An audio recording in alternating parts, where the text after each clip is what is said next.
Hello friends, मैं आज आई हूँ दीप्ति मैडम के घर पे। चलिए देखते हैं दीप्ति मैडम अपने गार्डन को कैसे मेंटेन करती है। Hello madam. हेलो पिता, कैसे हो आप? मैं बढ़िया हूँ मैडम, आप बताइए। बस मेरे गार्डन में आपका स्वागत है और मुझे बहुत अच्छा लग रहा है कि तुम आज यहाँ आई हो। कोई भी मेरे गार्डन में आता है तो मतलब मेरी खुशी का तो ठिकाना ही नहीं होता।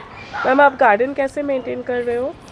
बहुत छोटी छोटी चीज़ें हमें गार्डनिंग में ध्यान देनी होती हैं, तो बस वही चीज़ें हम ध्यान रखें तो गार्डनिंग मेंटेन हो जाती है। मुझे ऐसा लगता है कि जैसे हम अपने बच्चों को हेल्दी रखते हैं, हमें लगता है कि वो बीमारियों से बचे रहें और हेल्दी रहें, तो हमें उन्हें मेडिसिन्स की कम ज़रूरत पड़े, तो हमें बिल्कुल प्लांट्स को वैसे ही केयर करना है कि हम प्लांट्स को हेल्दी रखें और उसका डिफेंस मैकेनिज़्म इतना स्ट्रॉन्ग कर दें कि वो बहुत सारी बीमारियों को या इंसेक्ट्स को या पेस्टिसाइड को खुद ही ओवरकम कर लें।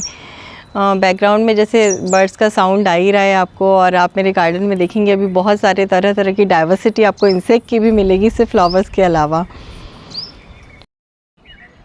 मैडम, इसमें छोटी छोटी जो टेक केयर करनी होती है उसके बारे में थोड़ा सा बताएंगे? हाँ ज़रूर। जैसे आप देख रहे हैं कि यहाँ पर ये फ्लावर के बाद अब यहाँ पर ये फ्लावर्स ख़त्म हो गए हैं, तो ये जैसे मैं डिले हो गई हूँ क्योंकि लास्ट संडे मैंने नहीं कर पाया, तो ये पिंचिंग मैकेनिज़्म होती है जिससे आपको ये सारे जो बने हुए अभी फ्रूट्स हैं इनको हटा देने हैं, जिससे आपकी फ्लावरिंग एनहेंस होगी। अगर फ्लावर जो है उसके बाद यदि सीड बनने की प्रोसेस स्टार्ट हो गई तो किसी में भी फ्लावरिंग कम हो जाती है। और ये आप देखिए छोटे से मॉथ का हाउस है यहाँ पर।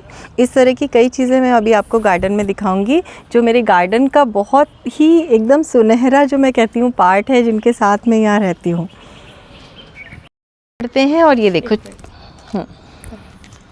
केयर में आगे बढ़ते हुए मैं आपको बताऊंगी। ये देखिए, ये बिल्कुल डेली जो हमारी जो चाय पत्ती निकलती है उसको मैंने कलेक्ट कर लिया है 7 डेज़। अब इसको पूरी तरह आपको ड्राई करना है। कभी भी गीली चाय पत्ती आपको उसमें नहीं डालना है। पहले इसको वॉश कर लीजिए अच्छे से ताकि इसमें जो भी एक्स्ट्रा कंटेंट हो वो बाहर हो जाए। उसके बाद इसको अच्छे से ड्राई कर लीजिए। जब ये ड्राई हो जाएगी तो आपको सारे प्लांट्स में इसको सिर्फ आपको 1 और 2 स्पून देना होता है, तो एक ये देना है। प्लस ये इस तरह से नीम के पत्ते आपको कहीं भी मिल जाएंगे, ये देखिए ड्राई, आप किसी से भी कलेक्ट करवा लीजिए। इस तरह के आप पत्ते ज़रूर रखिए। इनको टाइम टू टाइम आप सॉइल पे ऐड करेंगे तो 2 चीज़ें होंगी, एक तो मैन्योर होगा और दूसरा इनमें इंसेक्टिसाइडल प्रॉपर्टी होती है, प्लस एंटी माइक्रोबियल एक्टिविटी होती है, तो माइक्रोब से भी बचे रहेंगे, आपके रूट्स और इंसेक्ट से भी बचे रहेंगे और उनको नेचुरल खाद भी मिलेगा। फिर आपके गार्डन में जितनी भी पत्तियाँ निकलती हैं उनको इस तरह से किचन वेस्ट के साथ में मिलाकर आप इस तरह से वर्मी कंपोस्ट अपना खुद का तैयार करिए। ये देखिए कितने अच्छे से ये रॉट होने लगे हैं। इसमें पूजा के फूल, यदि आप पूजा में फूल यूज़ करते हैं तो उनको भी आप बाहर मत फेंकिए, उनको भी अपने गार्डन में वापस यूज़ कीजिए। तो ये छोटी छोटी टिप्स हैं जो गार्डन को बहुत ही ज़्यादा रिच बनाती हैं।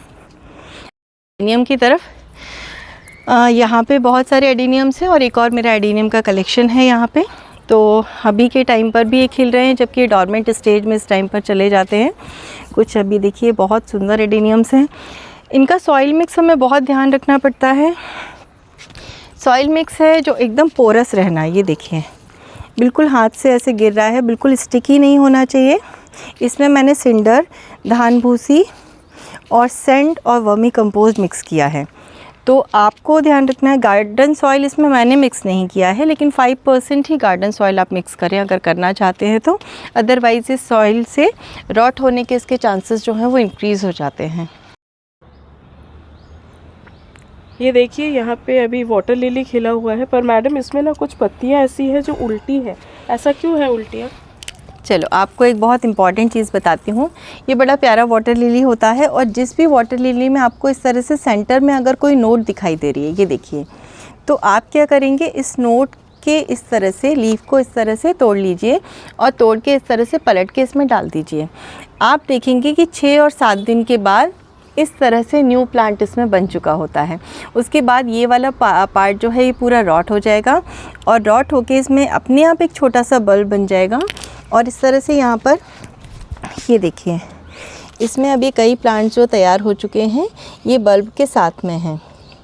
ये जितने भी आपको छोटे लीव्स वाले प्लांट दिख रहे हैं, ये देखिए छोटू सा बल्ब बन चुका है।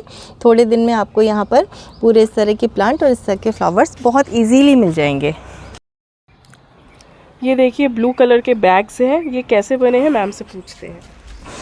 ये बहुत ही इजी है, ये मेरे हस्बैंड का जीन्स है और ये देखिए आप इस तरह से इसको कट करके सिंपल बहुत मजबूत जो है ग्रो बैग बना सकते हैं। एक जीन्स से 4 ग्रो बैग बन गए, क्योंकि अब इनको लेने वाला कोई भी मौजूद नहीं होता, लेकिन ये इतने मजबूत जो है वो ग्रो बैग वो तैयार हो जाते हैं। और अभी इनमें सीड्स हैं, कुछ दिन बाद मैं आपको इसमें बहुत सुंदर फ्लावर्स दिखाऊंगी। आपके साथ में ये छोटा सा मेरा कैक्टस कलेक्शन है। मुझे कैक्टस बहुत ही पसंद है और कैक्टस के लिए लोगों को बहुत मिथ है कि घर में नहीं लगाना चाहिए, ऐसा नहीं। लेकिन एज अ बॉटनिस्ट मैं इतना जानती हूँ कि मेरे लिए ये प्लांट है, और जो भी प्लांट है वो हमें जीवनदायिनी ऑक्सीजन देता है और ये बहुत इम्पॉर्टेंट है। जैसे आपने देखा कि एडेनियम के लिए बिल्कुल पोरस सॉइल चाहिए, ऑलमोस्ट वही कैक्टस के लिए मैं मिक्स तैयार करती हूँ।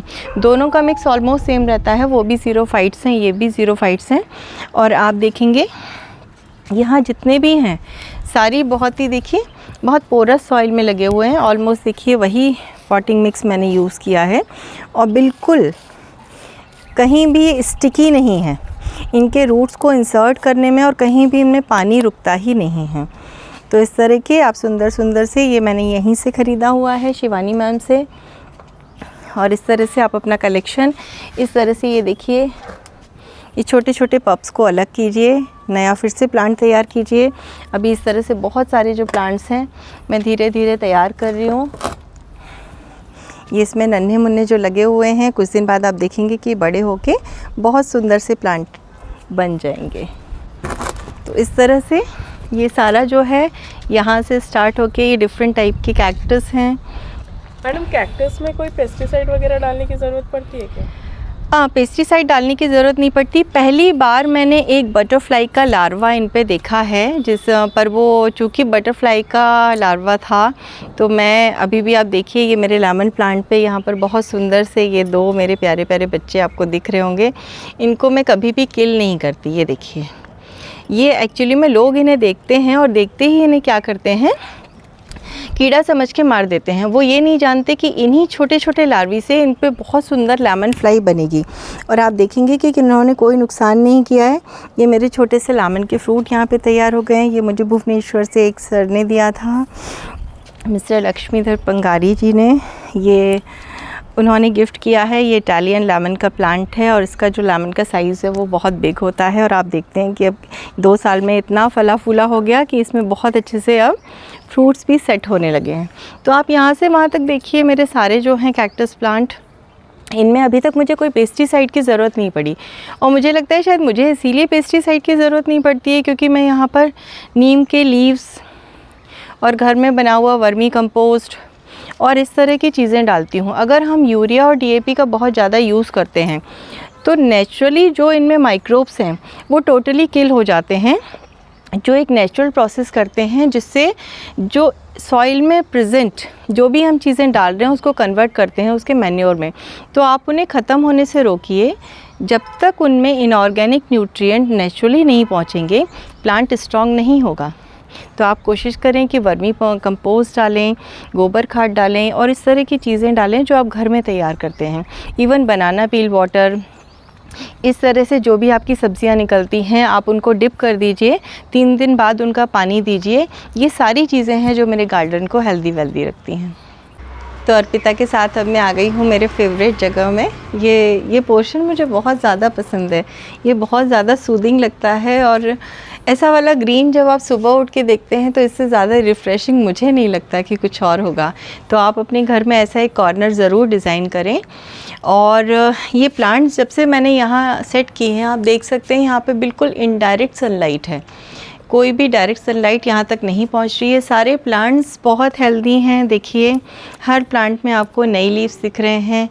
साइज़ भी ये देखिए आप देख सकते हैं, क्लेडियम का साइज़ जो है वो कितना बड़ा है, मेरे हाथों से आप अंदाज़ा लगा सकते हैं।